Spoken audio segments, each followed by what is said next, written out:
This is some of the single-player arcade missions you can do in Battlefront. On this particular one, I'm in Thebe, the palace, as Yoda, killing battle droids. So far, Battlefront 2 is fun. It's better than the first one in that it's meatier, there's more stuff to do. The way they have different classes is fun. I'm kind of annoyed that they still don't have multi-person vehicles, and they still don't have it where you can get in and out of vehicles. They're like one-time use with battle points. But other than that, it's pretty fun. The whole debacle over the microtransactions is funny.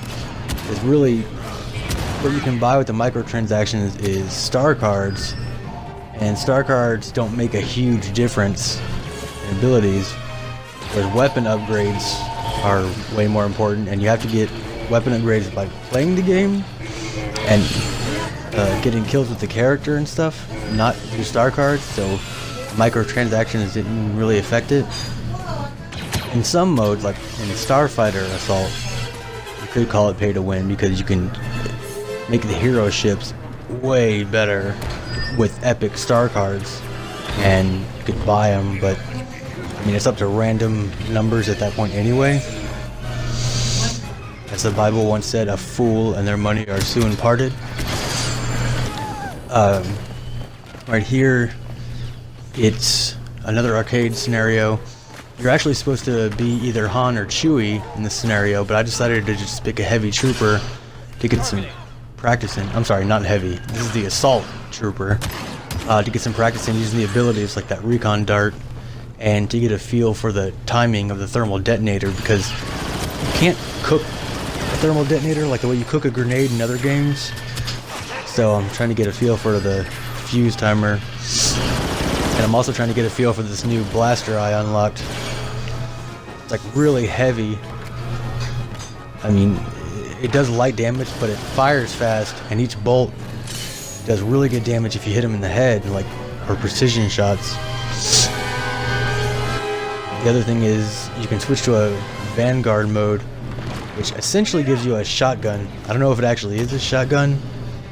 It looks like it might be like a shrapnel launcher, so I guess it's like the Star Wars version of a shotgun. It's effective and it's fun. I much prefer playing as the Imperials or First Order, but since I've already completed the quote-unquote dark side missions, I was going back to do the light side missions. I'll record some dark side ones later. The other thing is, you do them by tiers. So tier 1, the AI is pretty easy, and they give you a lot of reinforcements and teammates. So that's why it just looks like I'm rolling over them. Normally I'd be doing much worse.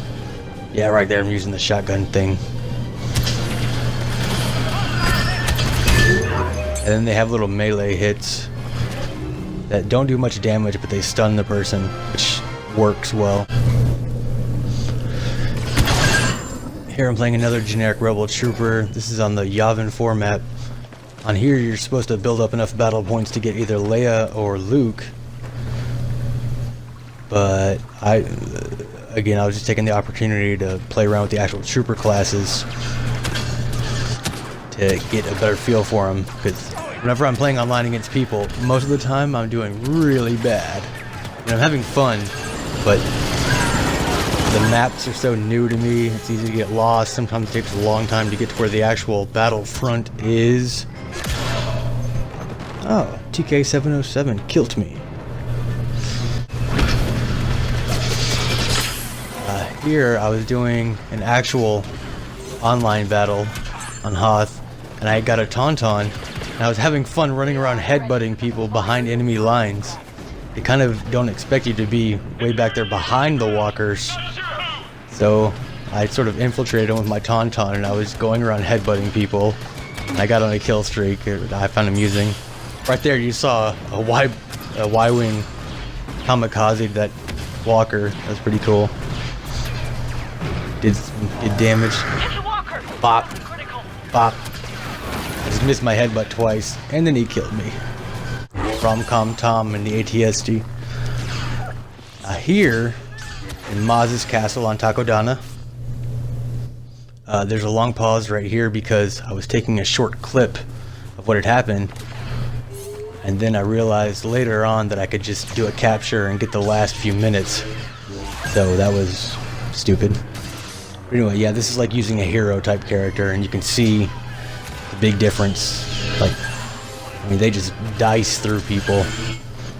But honestly, I wouldn't say they're overpowered. I mean, they are, but, you know, if you like concentrate fire or, you know, see them coming, you can take them out. I think there's actually a pretty good balance here. Of course, people online are complaining, but that's what people online do, they complain. To me, the balance actually feels pretty good. Using Rey is pretty fun because she's like a little bit clumsy with the lightsaber, but you can do a good combination of using the Force to kind of like confuse and daze people near you and sense them, and then get in close. Whereas whenever you use Yoda, or I've seen other people use Darth Vader, I haven't used them yet, they obviously are like more precise with their lightsaber strikes, and they have more precise Force abilities. Hers are more general, and that's kind of cool. Kylo Ren is actually really fun to play as too, because you can do the thing where you freeze a person, or you can change the power to have shorter range, but you freeze an area.